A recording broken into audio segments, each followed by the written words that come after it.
सोलापूर जिल्ह्यातील मोहोळ तालुक्यामध्ये भीषण पूर परिस्थिती निर्माण झालेली आहे। संततधार झालेल्या पावसामुळे सीना नदीच्या पात्रामध्ये मोठ्या प्रमाणामध्ये विसर्ग आल्यामुळे सीना नदी ही दुथडी भरून वाहू लागली आहे। अशातच आता मोहोळ तालुक्यातील लांबुटी येथे सीना नदीवर असलेला लांबुटीचा पूल हा एकेरी वाहतुकीसाठी बंद करण्यात आलेला आहे, तर या पुलावरून एकेरी वाहतूक सुरू ठेवण्यात आलेली आहे। सोलापूर पुणे राष्ट्रीय महामार्गावर असलेला हा पूल आता वाहतुकीसाठी बंद करण्यात आलेला आहे। सुरक्षिततेच्या कारणास्तव एकेरी वाहतूक या पुलावरून सुरू ठेवण्यात आलेला आहे। त्यामुळे आता मुंबई हैदराबाद हा नॅशनल हायवेच्या दिशेने जाणाऱ्या नागरिकांना मोठ्या वाहतुकी कोंडीचा सामना करावा लागत आहे। सोलापूर जिल्ह्यातील मोहोळ तालुक्यातील लांबुटी येथे असलेला सीना नदीवरील हा पूल अत्यंत महत्त्वाचा मानला जातो।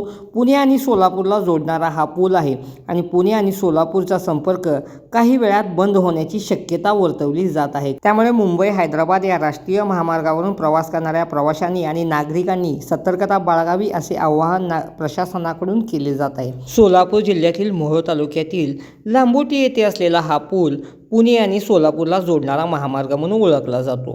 मोहोळ तालुक्यामध्ये सीना नदीच्या पात्रातून तब्बल 2 लाख क्युसेक इतका विसर्ग वाहत आहे। पुलाच्या आडव्या खांबास पाणी लागल्यानंतर त्याचा दाब पर्यायाने संपूर्ण पुलावर येऊन पुलास धोका निर्माण होऊ शकतो। ही बाब लक्षात घेता पोलीस प्रशासन आणि आपत्ती व्यवस्थापन विभागाच्या अधिकाऱ्यांनी अभिप्राय घेऊनच यानंतर हा पूल वाहतुकीकरिता बंद ठेवण्याचा निर्णय घेण्यात आलेला आहे। त्यामुळे आता सोलापूर जिल्ह्यातील महत्त्वाचा असलेला सोलापूर आणि पुणेला जोडणारा लांबुटीचा पूल हा बंद करण्यात आला आहे, तर दुसऱ्या पुलावरून एकेरी वाहतूक सुरू ठेवण्यात आलेली आहे। त्यामुळे आता सोलापूरच्या दिशेने आणि पुणे दिशेने जाणाऱ्या नागरिकांना वाहतूक कोंडीचा सामना करावा लागत आहे।